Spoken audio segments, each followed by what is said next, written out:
नमस्ते, मेरो नाम चाहिँ शिला अमात्य।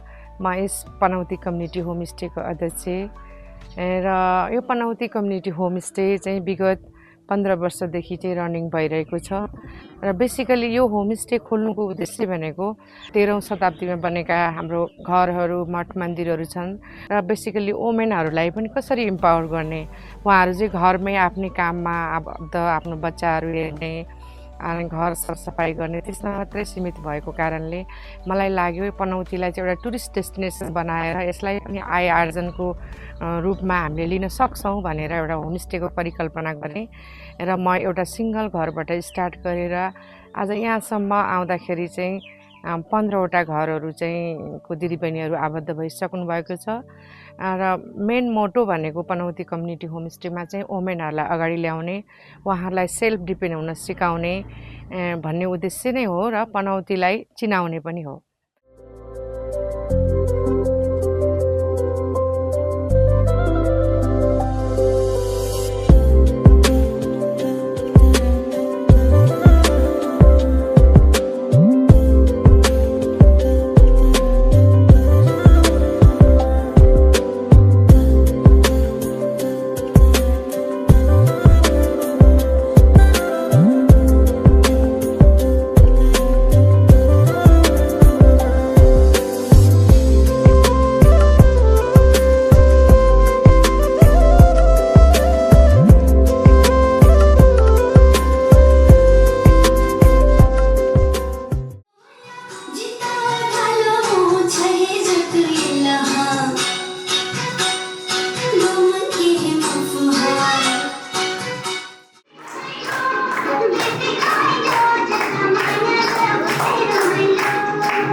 नमस्ते, म भूमराज तिवारी।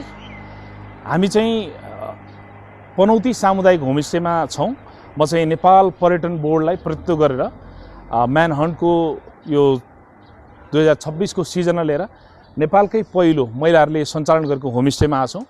यहाँ हामी हिजो आयौँ, उहाँले हामीलाई स्वागत गर्नुभयो। त्यसपछि हामीले यहाँको रैथाने खाना हामी आफैले पकाएर खायौँ। बेलुका सांस्कृतिक कार्यक्रम गऱ्यौँ। आज बिहानै उठेर हामीले चामखर्कबाट सनराइज हाइकिङ पनि गऱ्यौँ, ब्रेकफास्ट खायौँ र अब हामी हाम्रो यहाँको पनौतीको सहर घुम्न जाँदैछौँ। यो चाहिँ सांस्कृतिक सहर हो, विश्व सम्पदामा सूचीकृत हुनलाई लिस्टेड भएको सहर पनि छ। अब हामी बिस्तारै त्यो सहर हेर्न जाँदैछौँ।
पछिल्लो समय चाहिँ नेपालमा घुम्ने ठाउँहरू धेरै छ।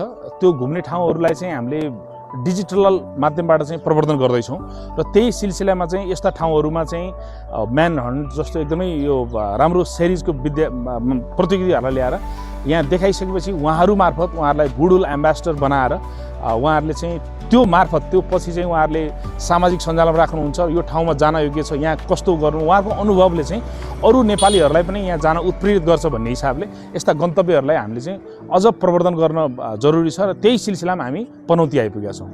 जसरी हामीलाई म्यान हन्ट इन्टरनेसनलको भाइ बहिनीहरू आएर पनौती कम्युनिटी होमस्टेलाई सहयोग गरिदिनु भयो, वान नाइट स्टे गरिदिनु भयो, हामीसँगै रमाइदिनु भयो र यहाँहरूको बसाइ सुखद रहोस् भन्ने पनि चाहन्छु। हस्, धन्यवाद।